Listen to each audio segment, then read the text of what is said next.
Hello everyone, welcome to sleepy classes. Guys कैसे हैं आप सब? होपफुली आप अपने घर में सब अच्छे होंगे। तो गाइस अच्छे रहिए, ध्यान रखिए अपना। एंड गाइस आज हम डिस्कस करेंगे ज्योग्राफी मॉड्यूल 24। एंड आज का जो हमारा सेशन रहेगा उसमें हम डिस्कस करेंगे Indian climate. Basically Indian climate का ये थर्ड एंड लास्ट सेशन है। और मैंने आपको बताया था इंडियन ज्योग्राफी के पॉइंट ऑफ व्यू से सबसे इंपॉर्टेंट जो है आपका वो इंडियन क्लाइमेट ही है। बहुत क्वेश्चन बनते हैं यहाँ से। और आज के सेशन में हम लोग क्या क्या डिस्कस करेंगे मैं आपको बता देता हूँ। वाल्कर सर्कुलेशन हम डिस्कस करेंगे और इसी के बिहाफ पर हम अल नीनो और ला नीनो का कंसेप्ट समझेंगे। फिर इंडियन मानसून पर क्या इम्पैक्ट पड़ता है अल नीनो और ला नीनो का, ठीक है, ये डिस्कस करेंगे हम। साउथर्न ओसिलेशन इंडेक्स, और लास्ट में हम डिस्कस करेंगे इंडियन नीनो, बोले तो इंडियन ओशियन डाइपोल। और फिर हम बिल्कुल लास्ट में समझेंगे डिस्ट्रीब्यूशन ऑफ रेनफॉल।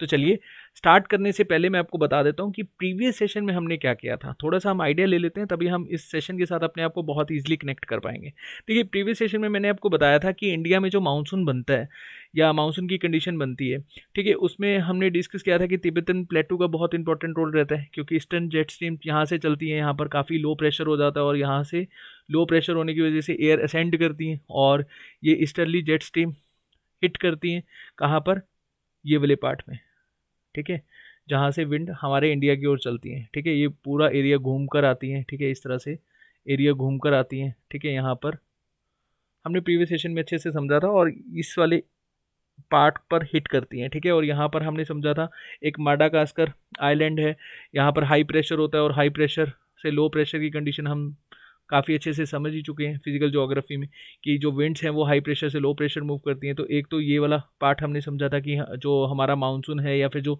विंड्स हमारे इंडिया की ओर चलती हैं एक माडागास्कर आइलैंड में हाई प्रेशर होने की वजह से।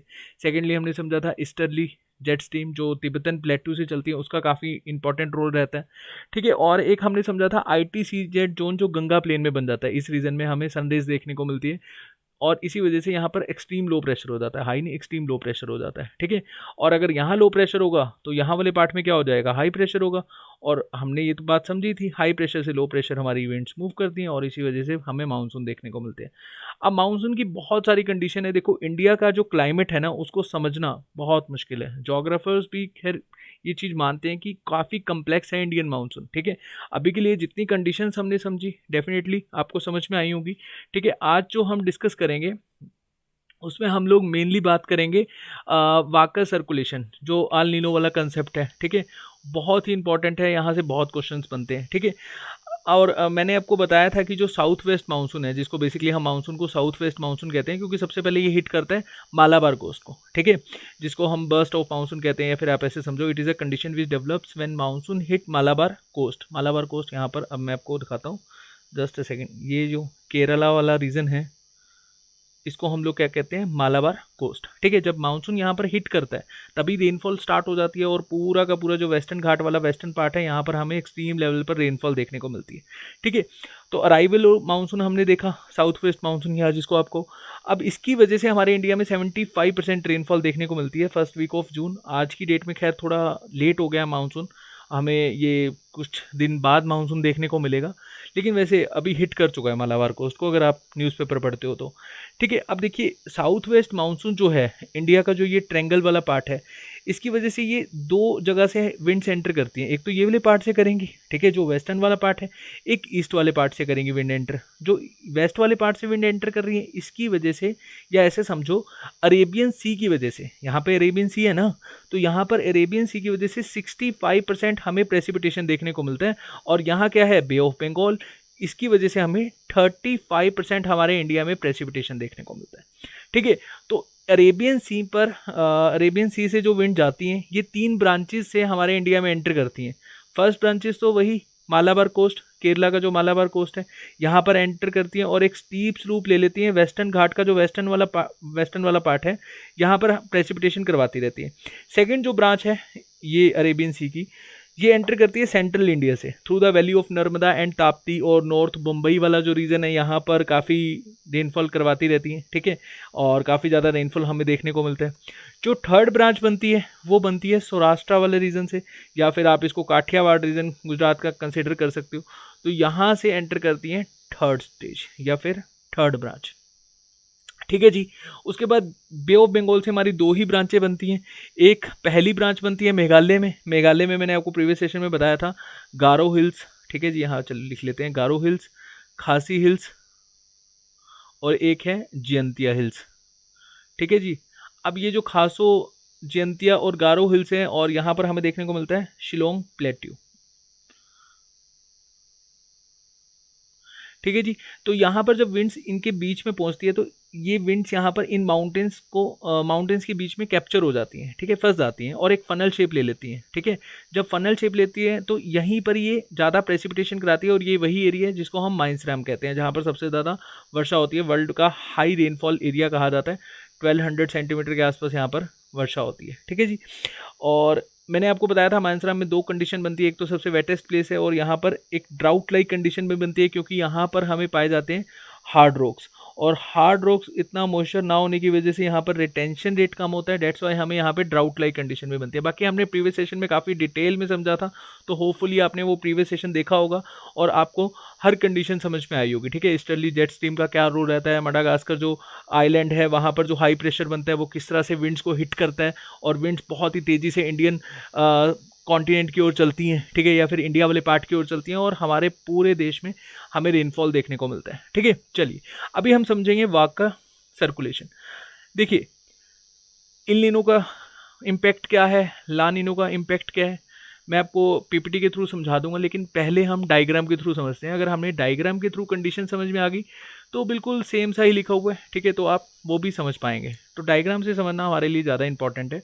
ठीक है, इंस्टेंट ऑफ अगर हम पीपीटी से देखें, देखिए यहाँ है ऑस्ट्रेलिया और यहाँ है साउथ अमेरिका। साउथ अमेरिका में हम कंट्री कंसिडर कर लेते हैं पेरू एंड इक्वाडोर। ध्यान से समझिए इस पार्ट को, इक्वाडोर, होपफुली यहाँ पर मैं इक्वाडोर के स्पेलिंग से ही लिख रहा हूँ, पेरू एंड इक्वाडोर, ECUADOR। ठीक है जी। तो दो कंट्री यहाँ पे साउथ अमेरिका में हमने ले ली, दो यहाँ ले लेते हैं हम, ऑस्ट्रेलिया एंड इंडोनेशिया। ठीक है जी। अब ये क्या हो गया, पैसिफिक ओशियन का वेस्ट पार्ट, और ये क्या हो गया, ईस्ट पार्ट। ठीक है, अब देखिए साउथ अमेरिका में जो ईस्ट पार्ट है पैसिफिक ओशियन का, यहाँ पर काफ़ी ज़्यादा हाई प्रेशर है। अब यहाँ हाई प्रेशर होने की वजह से और यहाँ लो प्रेशर होने की वजह से, ठीक है, ये हमने प्रीवियस सेशन में बहुत अच्छे से समझा था फिजिकल ज्योग्राफी में कि जो विंड है वो हाई प्रेशर से लो प्रेशर मूव करती है। ठीक है, हाई प्रेशर से लो प्रेशर मूव करती है, मतलब यहाँ साउथ अमेरिका वाले पार्ट से जो विंड चली आ रही है ये इस तरह से कहाँ की ओर जाएंगी, ऑस्ट्रेलिया वाले रीजन जहाँ पर लो प्रेशर है, और लो प्रेशर होगा तो विंड क्या करेंगे, सेंड करेंगी, ऊपर की ओर उठेंगी। अब यहाँ पर 3D डायग्राम बनाना बहुत मुश्किल है, यहाँ समझिए यहीं पर ही इसी रीजन में विंड ऊपर की ओर उठ रही है। ठीक है, एटमॉस्फेयर में हमने समझा था ना कि विंड ट्रोपोपोज तक उड़ती हैं, और मतलब उठती हैं सॉरी। तो यहाँ पर भी यही कंडीशन है कि विंड्स ऊपर की ओर उठी। ठीक है, विंड्स ऊपर की ओर उठी तो एक कंडीशन आएगी कि विंड्स फिर से इधर फ्लो करने लग जाएंगी। ठीक है, अब विंड इधर फ्लो करेंगी तो यहाँ पर डिसेंड हो जाएंगी विंड, और डिसेंड होकर यहाँ पर हाई प्रेशर में हमें देखने को मिलेंगी, मतलब हाई प्रेशर में डिसेंड करती हैं विंड। ठीक है, तो ये एक हमें सेल देखने को मिला या फिर एक साइकिल देखने को मिली, इसी को हम लोग क्या कहते हैं, वाल्कर सर्कुलेशन, जो नॉर्मल डेज में हमें देखने को मिलता है। नॉर्मल ईयर्स में, आप डेज ना समझिए ईयर समझिए, नॉर्मल ईयर्स जो हैं वहाँ पर हमें वाल्कर सर्कुलेशन देखने को मिलता है। ठीक है, कि जो साउथ अमेरिका वाला पार्ट है यहाँ पर हाई प्रेशर है, और हाई प्रेशर होगा तो ह्यूमिडिटी बिल्कुल भी नहीं होगी, यहाँ ड्राउट लाइक कंडीशन बनेगी। ठीक है जी, अब ड्राउट लाइक कंडीशन बनेगी यहाँ पर। ठीक है, तो ये मान के चलो यहाँ से अगर हाई प्रेशर से विंड इधर जा रही है तो अपने साथ मॉइस्चर ले जाएंगी, कुछ पानी भी ले जाएंगी। तो ये जो ओशियन वाला पार्ट है, यहाँ से जो पानी भी जा रहा है इधर की तरफ, तो यहाँ क्या हो जाएगा, स्पेस आ जाएगा, मतलब थोड़ा सा एरिया खाली हो जाएगा। अब एरिया को फिल कौन करेगा, जो नीचे वाला पानी है वो ऊपर की ओर उठेगा। और ये तो हमें पता ही है कि ओशियन में जितना हम नीचे जाते रहेंगे पानी में, उतना टेम्परेचर क्या होता रहेगा, कम होता रहेगा। तो यहाँ क्या होता है, कोल्ड वाटर होता है। अब कोल्ड वाटर अगर ऊपर की ओर उठेगा, यहाँ पर जाएगा, तो ये काफ़ी रिच न्यूट्रिएंट होता है, काफ़ी रिच ऑक्सीजन होता है यहाँ पर कोल्ड वाटर में, और इसी वजह से यहाँ पर एक फिशिंग जोन बन जाता है। तो जब हाई प्रेशर की कंडीशन है साउथ अमेरिका में, पेरू और इक्वाडोर में, मैं आपको इंडियन मानसून का इम्पैक्ट बताऊंगा, एल नीनो में क्या कंडीशन बनती है इंडियन मानसून की, लेकिन हमें सबसे पहले समझना जरूरी है एल नीनो और वाकर सर्कुलेशन। ठीक है, मैंने आपको फिजिकल ज्योग्राफी में ये तभी नहीं बताया था क्योंकि इसको हम इंडियन मानसून के साथ अगर बिल्कुल मिक्स करेंगे तब हमें अच्छे से समझ में आएगा, ठीक है। तो यहाँ पर हमने क्या समझा कि साउथ अमेरिका में जब हाई प्रेशर होगा तो विंड जब इधर मूव करेंगी और इधर मूव करेंगी तो अपने साथ क्या ले जाएंगी, पानी ले जाएंगी, और यहाँ पर जो स्पेस खाली होगा वो नीचे से भर जाएगा। हालांकि ये हमें देखने को नहीं मिलता लेकिन होता है ऐसा, ऐसे समझो। और ये जो पानी ऊपर की ओर उठ रहा है और पानी का टेम्परेचर क्या है, बहुत कम है, कोल्ड वाटर है, और कोल्ड वाटर होने की वजह से यहाँ पर रिच न्यूट्रिएंट और रिच ऑक्सीजन कोल्ड वाटर है, और यहाँ पर इसी वजह से हमें फिशिंग जोन देखने को मिलता है, ठीक है। तो ड्राउट की कंडीशन में यहाँ फिशिंग जोन हमको देखने को मिलता है। और यहाँ क्या देखने को मिलेगा, लो प्रेशर है। अब लो प्रेशर में इतना तो हम समझ ही चुके हैं कि ह्यूमिडिटी ज़्यादा हो जाएगी, ह्यूमिडिटी ज़्यादा होएगी तो एयर ऊपर की ओर उठेंगी, एयर ऊपर की ओर उठेंगी, और अपने साथ ओशियन है तो फिर मॉइस्चर भी ले जाएंगी। और यहाँ पर हमें देखने को मिलेगा ऑस्ट्रेलिया और इंडोनेशिया वाले पार्ट में काफ़ी हैवी रेनफॉल, ठीक है जी। तो यहाँ प्रेसिपिटेशन होगा, थंडरस्टॉर्म हमें देखने को मिलेगा, क्योंकि विंड क्या कर रही है, असेंड कर रही है, और साउथ अमेरिका वाले पार्ट में विंड क्या कर रही है, डिसेंड कर रही है, ठीक है। तो ये है हमारी नॉर्मल कंडीशन, ठीक है जी। अब नॉर्मल कंडीशन हमने समझ ली, अब हम समझते हैं एल नीनो की कंडीशन क्या है। एल नीनो की कंडीशन, वार्कर सर्कुलेशन जो है इसको बिल्कुल आप अपोज कर दो, ठीक है, उल्टा कर दो, ठीक है जी। तो आपको यहाँ पर वार्कर सर्कुलेशन अच्छे से समझ में आ जाएगा, ठीक है। अब वाल्कर सर्कुलेशन में हमने क्या करा है, इसको रिवर्स कर दिया। जस्ट यहाँ पर हम समझते हैं, देखिए अब यहाँ क्या बन रहा था इंडोनेशिया में, लो प्रेशर, यहाँ बन जाएगा अब हाई प्रेशर, ठीक है। अब यहाँ हाई प्रेशर बन गया और यहाँ क्या बन जाएगा, लो प्रेशर बन जाएगा। अब विंड कैसे मूव करेंगी, high pressure to low pressure, ठीक है। अब विंड इधर से मूव कर रही है, ठीक है, और यहाँ पर अगर इधर से मूव करेंगे और यहाँ लो प्रेशर बन जाएगा तो यहाँ क्या बन जाएगा, लो प्रेशर की वजह से ह्यूमिड एरिया हो जाएगा, और ह्यूमिड एरिया होगा तो यहाँ एयर क्या करेंगी, असेंड करेंगी, और असेंड करेंगी तो यहाँ पर हैवी प्रेसिपिटेशन हमें देखने को मिलेगा। और जो यहाँ पहले कंडीशन देखने को मिल रही थी हमें वार्कर सर्कुलेशन में, वो कंडीशन हमें कहाँ देखने को मिलेगी, इस वाले पार्ट में। यहाँ पर क्या हो जाएगा, ड्राउट की कंडीशन बन जाएगी, ठीक है, सूखे की कंडीशन बन जाएगी, ठीक है, ड्राउट कंडीशन बन जाएगी यहाँ पर। तो बिल्कुल ठीक रिवर्स हो जाएगा, और ये पहले वीक होता है, वार्कर सर्कुलेशन पहले वीक होता है, फिर Walker cell might even get reverse, बिल्कुल रिवर्स हमें कंडीशन देखने को मिलती है, और इसी को ही हम लोग क्या कहते हैं, एल नीनो कहते हैं। अच्छा, एल नीनो में एक कंडीशन और समझना, मैंने आपको ओशन करंट में समझाया था, ठीक है, जब हम फिजिकल ज्योग्राफी का पार्ट कर रहे थे, तो इक्वेटोरियल जो काउंटर करंट होता है, जो हमेशा से इधर मूव करता है, ऐसे मूव करता है, तो ये जो इक्वेटोरियल काउंटर करंट होता है, जो डोल्ड्रम वाले पार्ट में, जो इक्वेटोरियल वाले पार्ट में ऐसे समझ लो, जो मूव करता हुआ हमें दिखता है इधर से ऐसे इधर, ठीक है, तो ये इसको पुश करता है। जो इंडोनेशिया से हाई प्रेशर से हमारी विंड चली, वो इक्वेटोरियल काउंटर करंट उसको पुश करेगा, ज़्यादा तेज़ी से लेकर जाता है, ठीक है। ये भी कई बार क्वेश्चन पूछ लिया जाता है, ठीक है, तो इसको भी ध्यान में रखना। तो ऑस्ट्रेलिया, इंडोनेशिया या साउथ अफ्रीका और इंडिया वाले पार्ट में ड्राउट लाइक कंडीशन बन जाएगी, और जो कैलिफोर्निया, इक्वाडोर है, पेरू है, गल्फ ऑफ मैक्सिको है, यहाँ पर बहुत ज़्यादा हमें रेनफॉल देखने को मिलेगी एल नीनो की वजह से, ठीक है। एल नीनो जब भी ईयर आएगा, जब भी हमारे क्लाइमेट में चेंज होगा, ठीक है।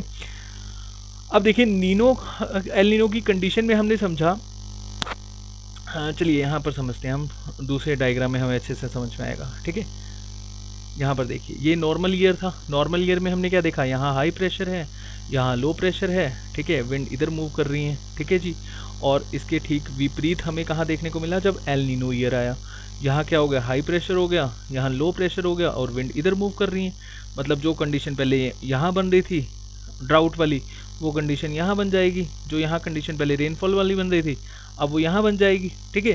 तो ये एल नीनो हमें समझ में आ गया। अब एल नीनो का इम्पैक्ट हमारे इंडियन मानसून में कैसे होता है वो हम समझते हैं। देखो जी, ये डायग्राम में समझना, ये है हमारा इंडियन ओशियन वाला पार्ट, ठीक है, ये इंडिया आपको देखने को मिल रहा होगा, हमारा प्यारा भारत, ठीक है। तो यहाँ पर एक रीजन है मैस्करेन आइलैंड, ठीक है। मैस्करेन आइलैंड में क्या होता है, काफ़ी हाई प्रेशर होता है मैस्करेन आइलैंड में। अब हाई प्रेशर है तो अब यहाँ क्या है, नॉर्मल कंडीशन, वार्कर सर्कुलेशन की बात कर रहा हूँ मैं यहाँ पर, ठीक है, नॉर्मल कंडीशन जो हमने सबसे पहले समझी थी। तो नॉर्मल कंडीशन में मैंने आपको क्या बताया था कि जो ऑस्ट्रेलिया और जो इंडोनेशिया वाला पार्ट है, यहाँ क्या होता है, लो प्रेशर होता है, ठीक है, और पेरू वाला पार्ट में क्या होगा, हाई प्रेशर होगा, ठीक है। अब यहाँ हाई प्रेशर है तो विंड ऐसे मूव करती हुई दिखेंगी, और ये जो एक सर्कल बना है इसको हमने क्या बोला था, वार्कर सर्कुलेशन, ठीक है। और यहाँ पर क्या होगा, हाई प्रेशर होगा। मान लो यहाँ पर हाई प्रेशर हमने प्रीवियस सेशन में समझा था, मैस्केरेन आइलैंड में हाई प्रेशर है यहाँ पर, और विंड हाई प्रेशर से लो प्रेशर मूव करेंगी, तो यहाँ पर इस तरह से मूव करेंगे ऑस्ट्रेलिया और इंडोनेशिया वाले पार्ट में, और यहाँ लो प्रेशर होने की वजह से एयर असेंड करेंगी, और यहाँ पर भी हमें एक साइकिल देखने को मिलेगा, ठीक है। अब देखो यहाँ पर ये जो विंड असेंड कर रही है और इस तरह से ये एक घूम कर जब डिसेंड करेंगी, इस वाले रीजन से डिसेंड करेंगी। अब डिसेंड करेंगी तो इसको हिट करेंगी हाई प्रेशर को। जब एयर डिसेंड करती हैं तो यहाँ पर क्या है, एक बूस्ट मिलता है एयर को, ठीक है। अब एयर को जब बूस्ट मिलेगा, और यहाँ पर हमने समझा था जो हमारा मैस्केरेन आइलैंड वाला रीजन था, सॉरी। तो यहाँ पर हमने देखा कि यहाँ बूस्ट मिलेगा तो विंड्स हमारी इस तरह से ज़्यादा तेज़ी से मूव करेंगे, ठीक है। तो इंडिया वाले पार्ट में जो मानसून है वो ज़्यादा तेज़ी से हिट करेगा, ठीक है। और यही क्या कंडीशन है कि इंडिया मानसून हमें तेज़ी से देखने को मिलता है, क्योंकि यहाँ पर क्या बना, हाई प्रेशर, ठीक है। अब इसको रिवर्स कर दो, कंडीशन को रिवर्स कर दो, ये वाली कंडीशन को एल नीनो वाली कंडीशन में।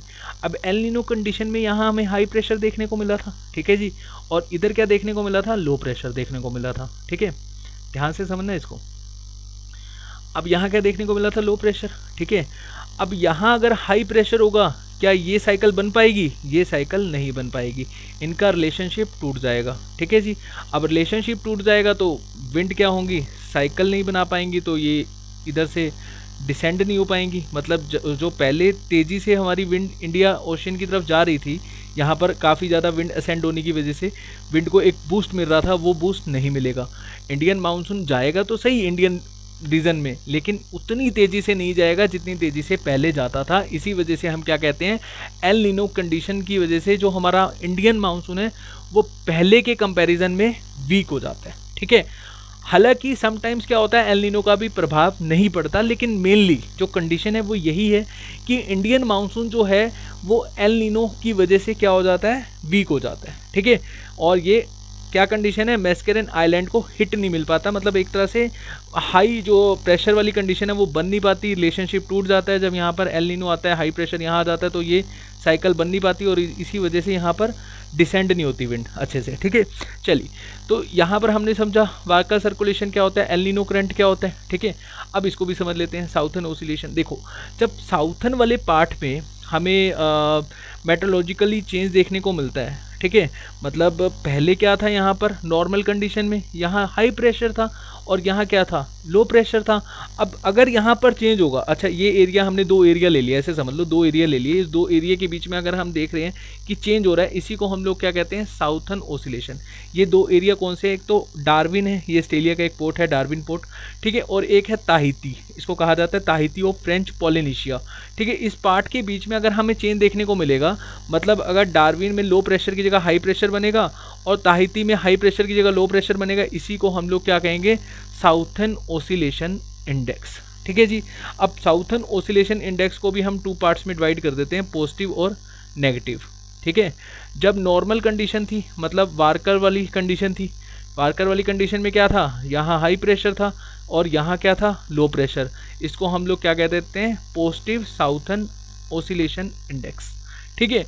अब कंडीशन को रिवर्स कर दो, कंडीशन रिवर्स होगी तो यहाँ क्या हो जाएगा, हाई प्रेशर हो जाएगा, ठीक है। यहाँ क्या हो जाएगा, लो प्रेशर हो जाएगा, तो हमें क्या देखने को मिलेगा, एल नीनो।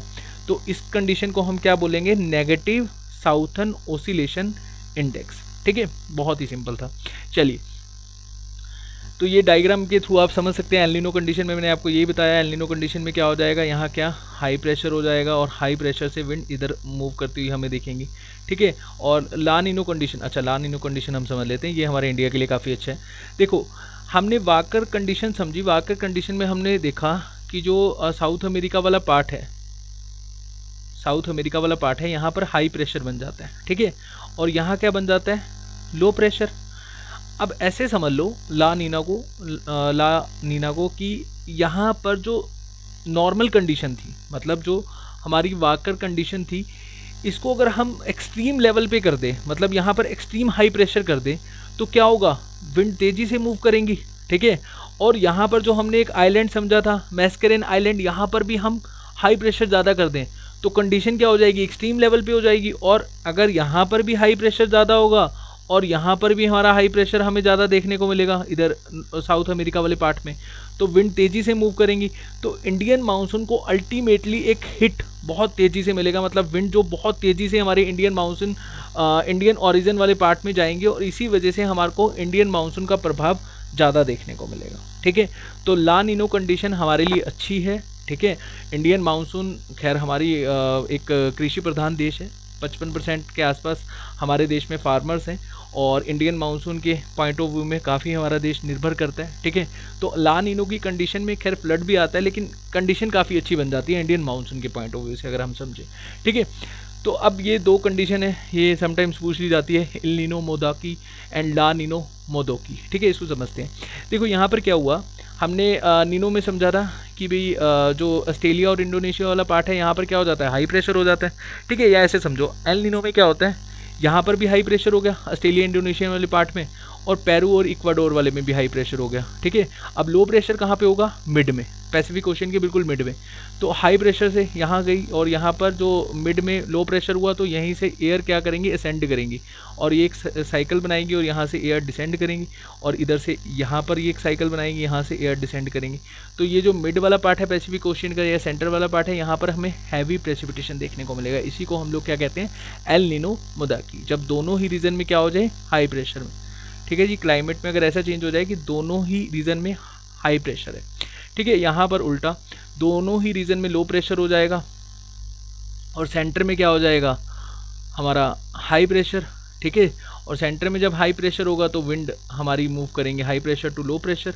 ठीक है जी, और यहाँ पर इसी वजह से हमें हैवी प्रेसिपिटेशन देखने को मिलता है ऑस्ट्रेलिया वाले पार्ट में भी और पेरू वाले पार्ट में भी। इसको हम लोग क्या बोलते हैं, ला नीना मोदोकी। ठीक है जी, चलिए ये बिल्कुल एज इट इज़ लिखा हुआ है, date is written same thing जो हमने अभी डिस्कस किया बहुत अच्छे से। इसको एक बार आप पढ़ लेना, जैसे ही मैं PDF के फॉर्मेट में आपको टेलीग्राम में शेयर करूँगा तो आप इसको पढ़ना, आपको बहुत ही अच्छे से क्लियर हो जाएगा हमने क्या समझा था।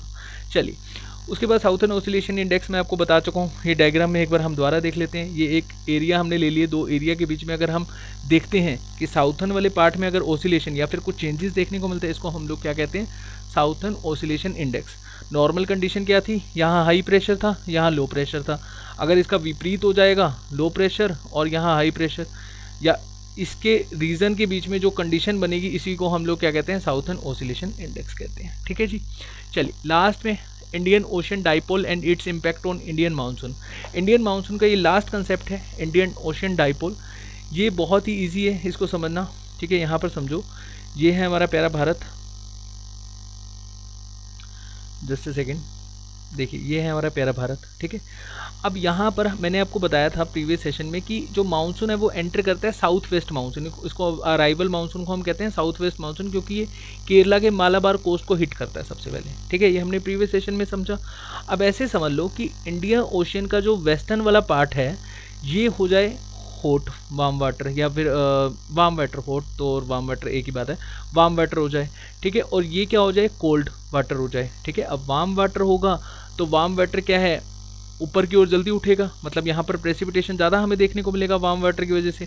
तो कंडीशन क्या है, फेवरेबल कंडीशन है। ठीक है, मानसून के लिए अगर यहाँ पर वार्म वाटर होगा तो इसको हम क्या बोलेंगे, पॉजिटिव इंडियन डाइपोल। मतलब यहाँ पर अगर वार्म वाटर होगा तो इंडिया वाले रीजन में हमें प्रेसिपिटेशन ज़्यादा देखने को मिलेगा कंपैरेटिवली।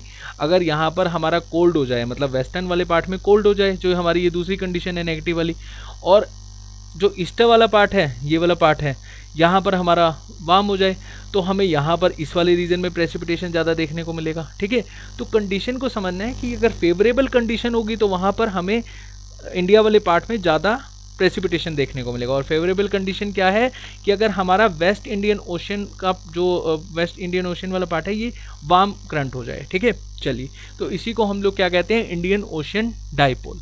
ठीक है, और डिस्ट्रीब्यूशन ऑफ रेनफॉल ये आप डायग्राम के थ्रू भी देख लेते हैं, एक बार हम इसको रीड आउट कर लेंगे। ठीक है, ये डायग्राम में देखिए, यहाँ पर इस वाले रीजन में, ये यहाँ मैप के थ्रू आप देख सकते हैं कि कितनी रेनफॉल कहाँ पर और सबसे ज़्यादा कहाँ होती है, ये वाले पार्ट में। ठीक है, चलिए इसको एक बार एरिया वाइज हम देख लेते हैं। एरिया ऑफ हाई रेनफॉल सबसे ज़्यादा हमें 200 सेंटीमीटर के आसपास, जो नॉर्मली ज़्यादा है कंपैरेटिवली। अगर हम सबसे ज़्यादा समझें तो 1200 के आसपास है, बट चलिए अगर हम नॉर्मल में ज़्यादा समझें तो एरिया ऑफ हाई रेनफॉल वो कौन सा है, वेस्टर्न घाट वाला। मैंने आपको बताया था ना कि यहाँ पर अगर हम समझें, जो वेस्टर्न घाट है इसके वेस्टर्न पार्ट में काफ़ी हैवी हमें रेनफॉल देखने को मिलता है, और इधर शेडो रीजन बन जाता है क्योंकि इधर क्या है, वेस्टर्न घाट है, ठीक है। वेस्टर्न रीजन के वेस्टर्न पार्ट तो ज़्यादा हमें रेनफॉल देखने को मिलता है, और इधर क्या बन जाता है, शेडो रीजन बन जाता है, ठीक है। अब शेडो रीजन क्या है, मैंने आपको ये बताया काफ़ी अच्छे से प्रेसिपिटेशन वाले सेशन में, जो फिजिकल ज्योग्राफी में हमने कवर किया था।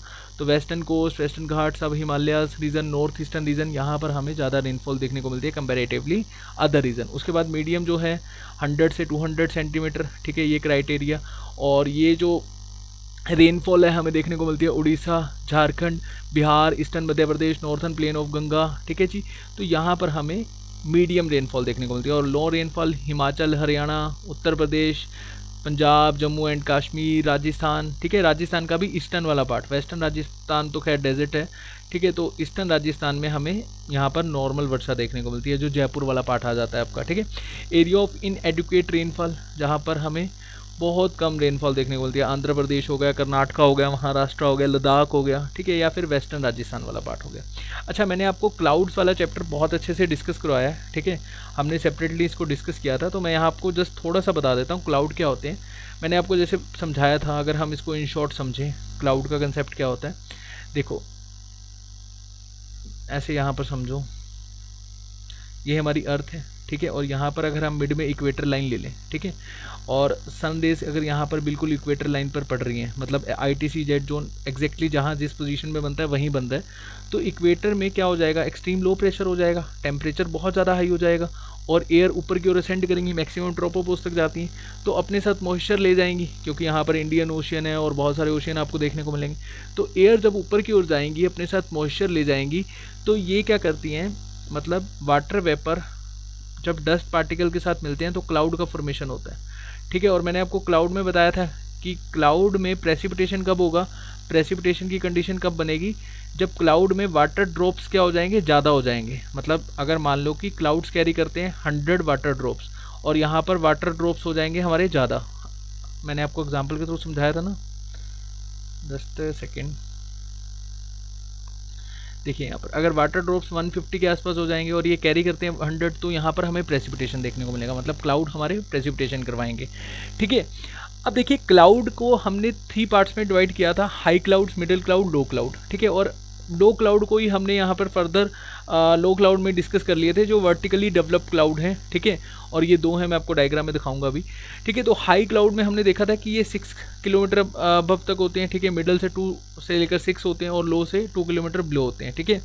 और उसके बाद वर्टिकली 2 होते हैं, ठीक है। और वर्टिकली जो 2 होते हैं उसी की वजह से हमें सबसे ज़्यादा रेनफॉल देखने को मिलती है, या फिर आप ऐसे यहाँ पर याद रख सकते हैं, जिनके पीछे निम्बस लगता है, प्रीफिक्स या सफिक्स में निम्बस लगता है आगे या पीछे, तो वहाँ वो क्लाउड हमें सबसे ज़्यादा प्रेसिपिटेशन करवाते हुए दिखेंगे, ठीक है। तो ऐसे आपने ये याद रखना है, प्रीफिक्स या सफिक्स में जिसके यहाँ पर आपको निम्बस दिखा, तो यहाँ पर सबसे ज़्यादा प्रेसिपिटेशन होगा, ठीक है जी। तो होपफुली आपको इंडियन क्लाइमेट वाला पार्ट अच्छे से समझ में आया होगा। और इंडियन क्लाउड का मैंने इसको इसलिए यहाँ पर कंबाइन करा, ये समझना बहुत ज़रूरी है। इसको आप फिजिकल ज्योग्राफी, जो मेरे ज्योग्राफी के मॉड्यूल हैं, ठीक है, उसी में देख लेना, 14 या 15 सेशन होगा, आई थिंक, मुझे याद नहीं है, बट हाँ मैंने डिस्कस करवा रखा है, तो आप देख लेना। प्रेसिपिटेशन का जो भी हमारा सेशन होगा उसको अच्छे से देखना, क्लाउड वाला सेशन अच्छे से देखना, और इंडियन क्लाइमेट के साथ जब उसको आप कंबाइन करोगे तो डेफिनेटली आपके एक भी क्वेश्चन गलत नहीं होंगे। अगर इन केस फिर भी आपका कोई डाउट है, प्लीज़ कमेंट सेक्शन में पोस्ट कीजिए अपना डाउट, और जैसे ही नेक्स्ट सेशन हम डिस्कस करेंगे तो उससे पहले मैं आपके डाउट्स क्लियर कर दूंगा, ठीक है। तो अपना ध्यान रखिए, थैंक यू सो मच।